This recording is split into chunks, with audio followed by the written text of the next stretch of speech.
Are you the one who starts the best conversations on Facebook, WhatsApp, or in the group chat? If so, this is the podcast for you. Hi, I'm Eva.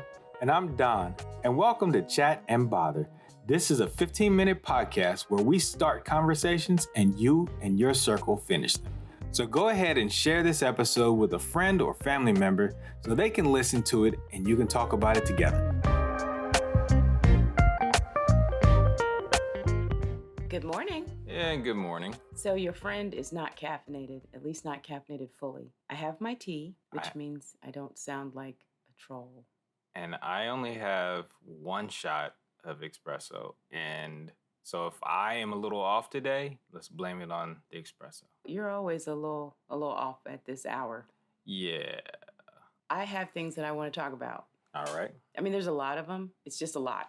So being a kid now is completely different from when we were kids. Right. So today I was looking at the news and it's really, really sad. A teenager died doing something called the One Chip Challenge, where they get one chip from this company in the mail that is covered in a really terribly hot pepper, and they're not allowed to eat or drink after they eat it. So the thing just burns them from the inside out? Just burns them from the inside out. And a few kids had been hospitalized before. And I've seen people do the challenge on YouTube and on TikTok and stuff like that. But apparently it's making its way into schools. There were 3 kids from another school last year that were hospitalized.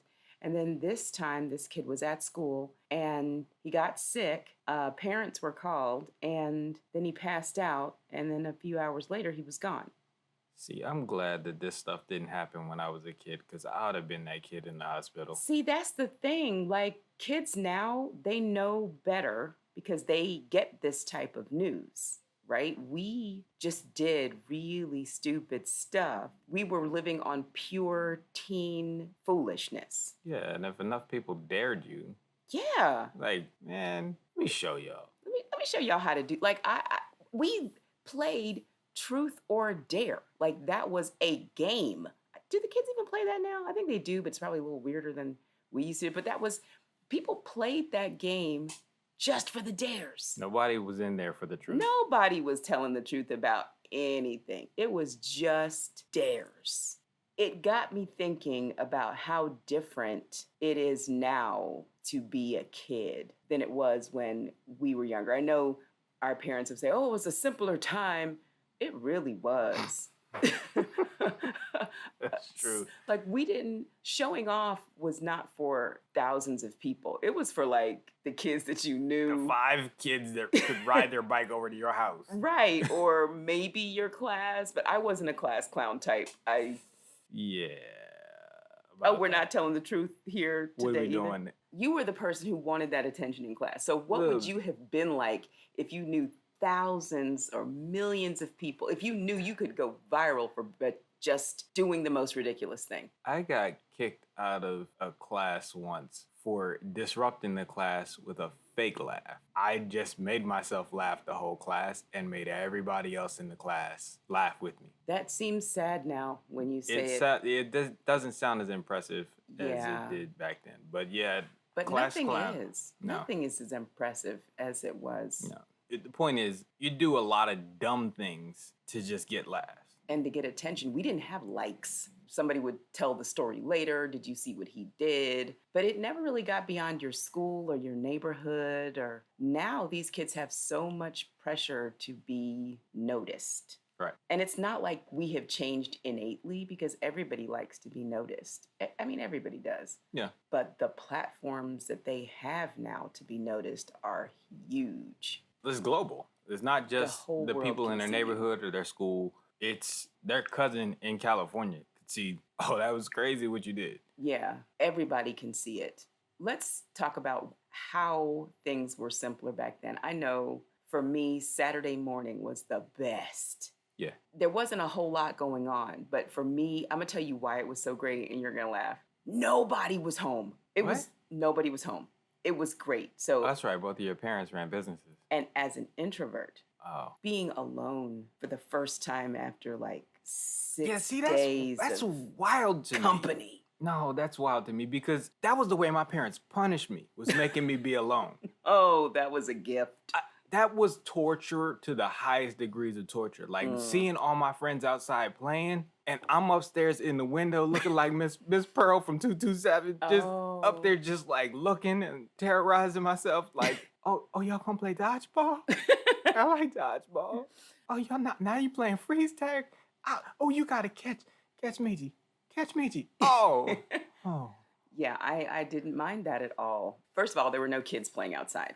I lived in the country. There were cows outside. Yeah. Yeah, there was nobody out there. See, my house was near the corner, and so we had the best lot for kickball. People didn't turn down one of the streets that we were on, so it was easy for everybody to play in the street without having to worry about getting clipped by a car. What in the Opie Taylor upbringing did you have? This is the wonder years. Like, what is that? Y'all playing stickball in the streets? Like, what is this? First off, Opie Taylor didn't have no friends. He had his daddy and Barney Fife. Right, he was friends with the sheriff. And his Meemaw. Nobody in my neighborhood was friends with the sheriff. But still, like, it looks like that Norman Rockwell kind of, y'all go outside and play with your little friends up the street. I did not have any friends up the street. None. Because your street was County Road number 72. Whatever. Anyway, the point was Saturdays were fantastic. Let's keep this positive. Saturdays were great. Right. Being home by myself, that meant that I had free reign on the TV. I'm not going to say with the remote because we did not have a remote. I was the remote. You had to get up? Yeah. Well, I didn't have to get up because when your parents aren't home, you can sit right in front of the TV and ruin your eyes if you want to. Nobody is going to tell you back up from the TV. No one's going to tell you that at all. You can sit right there with your hand on the dial. Yep. Yes. Y'all still had the knob. On at least one of the TVs. We had a pair of pliers. On one of the TVs. And yes, we had the butter knife in the back. Right. So you could, really get that crisp picture. Fine-tune it. You could fine-tune the picture. He was tweaking the V-hole. Yes. I didn't do we didn't have like those rabbit ears that you could buy and then screw into the back of the TV. We didn't have those. Our TV had the antennas. One of them broken, of course. But we had the antennas. Yeah. But you boost the signal with a butter knife. Anyway, so we had no cable. Mm-hmm. So we had CBS, NBC, ABC. Fox was not a thing when I was a kid. Right. So it was CBS, ABC, NBC, and then PBS. Yep. Yeah, so we had 2 PBS stations we could get, one from South Carolina, one from Georgia. Every Saturday morning, I would get cereal. Mm-hmm. We've had the cereal discussion. That is episode number 2. If you'd like to know what cereal it was puffed rice. But anyway, my parents weren't home, so I could put sugar on it. It wasn't a King Vitamin? King Vitamin was for weekdays. Oh. On the weekends, they don't want you to eat a lot on the weekends, right? So you can't have the King Vitamin, you can't have hot dogs, you can't have none of the weekday food. Yeah. So anyway, I would have puffed rice or what is that? It was puffed wheat. Ooh. So the sugar that was version like the Sugar Smacks. Sugar Smacks. Yeah. But did you know that it comes sugarless in a bag called puffed wheat? Oh, it's disgusting. The horror. It's disgusting. But if you put enough sugar in it, and then just scoop the sugar because it's going to sink to the bottom. It's not stuck to the food. Right. You just get, but that's neither here nor there. Anyway, I would get some bagged cereal, sit in front of the TV, and my show of choice was the Smurfs. Oh, yeah. My dad did not care. My mom didn't love it so much because of the whole witchcraft thing. Gargamel. Trying to turn him into gold. Right. Like, it's a little dark what he's trying to do. Yeah. It's a little dark, and then you remember the song? I'm not gonna sing. No, you gotta sing it. Come on. La la la la la la la la la. Somebody should do a remix, a trap version of remix of that. I feel like it should happen. So I would watch the Smurfs, and then what came after the Smurfs? So when I got a little older, the Snorks came after the Smurfs. Yeah. That was just not good. I'd go through all the cartoons that were available. I think Care Bears used to come on. That might have been an earlier one. But I'd go through all of the available cartoons, usually NBC cartoons, because we got that signal the best. Right. And then... I think they had the best ones anyway. I think they did. Yeah. I don't know what was on CBS. Something raggedy. No, they had Spider-Man. I think CBS had Spider-Man. But were they on Saturday morning? I think later on. Because He-Man Spider-Man and Amazing She-Ra. Friends. Yes. Yeah. But I think those might have been weekday cartoons. I know they had Sundays, they had cartoons. You got to turn the TV on Sunday? Yeah. If I got ready for church early enough, I could sit there and wait for my mom and sister to come downstairs. What? Yeah. You got to turn the TV on? I mean, that's when Gem and the Sunday? Holograms would come on. It came on at our house at like 6:30 in the morning. Oh. And me and my brother, sorry to throw you under the bus, would be huddled around that TV. Truly outrageous. With it turned down. Turned down because we did not want the parentals to know that we were watching Gem and the Holograms. Because back then, my parents are, well, not my dad. I keep saying my parents, but my mom was pretty conservative, right? Yeah. And the idea of, the pink hair and the tiny skirts and the little, half-naked, slim people singing and stuff. I went back and looked at it now. I'm like, It's not as bad. this could have been a Christian cartoon compared to what is available to these kids now.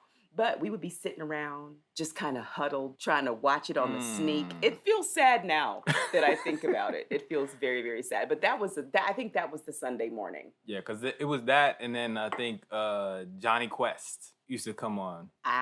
Is you sure that's not a cable cartoon? Maybe. I don't know. Yeah, we didn't have cable. You need to stick with the stuff that comes through the air.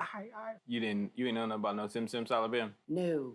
Oh, okay. No. All right, cool. No. Cool. Well, for Saturdays, for me, it was you get up, get your cereal, plop yourself in front of the TV. Because nobody in the neighborhood was coming out until probably close to when Black Belt Theater came on. Because we watched cable. I don't know nothing about no Black Belt. No, Black Belt Theater came on the regular. I want to say it was one of the big three. Was it a regional show? Maybe. Oh, did you watch the teen dance shows that started to come on after the cartoons on Saturday mornings? Teen dance? No. When cartoons stopped, that's when Black Belt Theater came on. Okay, so we had teen dance dance shows. They were, that show the kids hyper lame. you know the shows the kids watched on, I don't know if it was Nickelodeon or Disney Channel, Shake It Up. Those were a real thing in the 80s. No. Yes, they were a real thing. Was it like the local cable access? It was local, but it wasn't cable. It was like, I guess they'd have little slots for local shows. Oh my gosh, it was so bad. I think later on there was one that it was a video show. It was local Delaware rappers. Which, if you can imagine. I don't want to. You can imagine. I don't want to. Wilmington, Delaware did not have the finest rap scene at that point. There was one song that I can remember. Please don't. That just shouted out all the hoods that were really bad, where you might get hurt if you come there and you don't know nothing about it. Like the whole song was just calling out those neighborhoods. It was like, okay, y'all not gonna rap? That was the product. Okay. That's it. It was like, wait, we get our shot. And this is what we're gonna do with it. Okay. This is what we're doing. This ain't with gonna it. last. After cartoons, that was the catalyst for everybody to come outside because we would watch Black Belt Theater and it would be, a movie. And most people didn't watch the whole thing. We'd watch a little bit of it, get amped up, and come outside and try to do the moves on each other. Man, I almost killed one of my friends. My dad had bought a bow and arrow for me. What that got to do with a black belt? Listen. So we come outside, and one of my friends is amped up. He was like, yo, bring the bow and arrow out. I want to show you something, man, because we just watched this movie. We all watched it separate, but we all watched the same thing. I was like, you want to try to catch the arrow? No, Man. Sir. So I come outside. I'm like, because he's the most athletic kid in the neighborhood. I'm like, if anybody could do it. This is the level of stupidity. Big Mike can do it. This is the level of stupidity I'm talking Big about. Mike can do it. I don't want this. So I was like, all right, cool. Will you stand right there? And so I pulled the thing back. I'm like, man, I'm going to kill him. Oh, Lord. Nothing good starts with, okay, you stand right there. I started to pull back. He was like, wait, let me go on the other side of the street. I was like, all right, cool. So he goes on the other side of the street. He's like trying to get himself ready, hyping himself up. So he's supposed to catch it in like the prayer hands. Like, right, in the prayer hands, just smack, in front of his body. Clap his hands right in front of his face, right? So my conscience, the little angel on one shoulder is like, don't do this. Don't shoot at this boy. I get the idea, like, all right, well, maybe let me aim up and let him have more time to react. To reach up and clap his hands together. Okay. So, but the reasoning did not say, don't shoot him. No, okay. No, it didn't say. Cool. Because I'm like, this is Big Mike. Big Mike can take care of himself, right? I don't want. Okay. Now, I'm not thinking about like, all right, if I hit this dude, he gonna come over here and smash me. If he lives. Right. If he Because this was a real bow and arrow, wasn't it? I mean, it was target arrows. Like, it wasn't gonna like slice him up or anything. Oh, okay. So it's not like it was competition. The blunt, yeah. Yeah, you're not gonna kill deer or anything. No. Okay. I got the arrow pointed up in the sky. Thinking, okay, well, I can make sure it comes down at him and he's got a chance. But I didn't think about the fact that he's got to look up at the sun now. By this point, there's a little crowd gathering, and everybody's like, "Go ahead, hurry up before the parents come out, hurry up!" So I pulled back, I launched the arrow, and it seemed like this arrow was in the sky for hours. And I'm watching this thing fly. I'm like, oh my God, he's gonna die because he can't see that. He's like, I can't see it. And like at the last second, he runs out of the way. All right. But, so there is sense on your street. See, this is why I spent Saturday morning alone. No one was shooting at me. No one was shooting at me. No one was trying to recreate Black Belt Theater on me. Right. This is how you know Saturday morning cartoons are done. This is the signal. What's that? Enjoy our wild America. Oh, yeah. Mutual of Omaha's Wild Kingdom. Yes. That, my friends, is the signal to either, if my parents were home, I'll just get up and start cleaning because that's what the next thing is. Yeah. Right? If they come back home and it's time to start cleaning because I've done absolutely nothing. And when your parents come home and the house looks the same or worse, you better just get started. Or if I knew they weren't coming, I actually would watch those lions take down whatever they were aiming to kill that day. I didn't want to watch any of the ones that were about like fish, or I didn't care about them because that's not going to be violent. So you do have a little violent streak in you. I mean, I'm not personally violent, but I will You observe. appreciate it. I will observe a good mauling. A good mauling. I wasn't too into the procreation part because when the sexy Mutual of Omaha music had the and then they're like, why is that lion on back of the other lion? What's they doing? And it was just too much, so I would usually turn it off at that point. Why are you roaring now? It doesn't make sense. It did. So I would watch the antelope takedowns, but then when they turned on the sexy time music, I was like, all right, this is way too much education. I didn't find out you were programmed for censorship. I was. It was way too much. Like it was getting a little too personal on the Serengeti. So I would go ahead and leave and go outside. But anyway, speaking of leaving, right? I gotta go to work. It is literally 9:01. Don't you have somewhere to be? I gotta go to work. I'm late, y'all. You are late. So this was fun. We will see you later. All right. Bye. Thank you for joining us for Chat and Bother. Go ahead and like our Facebook page and share this episode with people that you want to chat with or just feel like bothering, or both. Visit our website, chatandbother.com, for our episode guide and other ways to connect with us. Take care.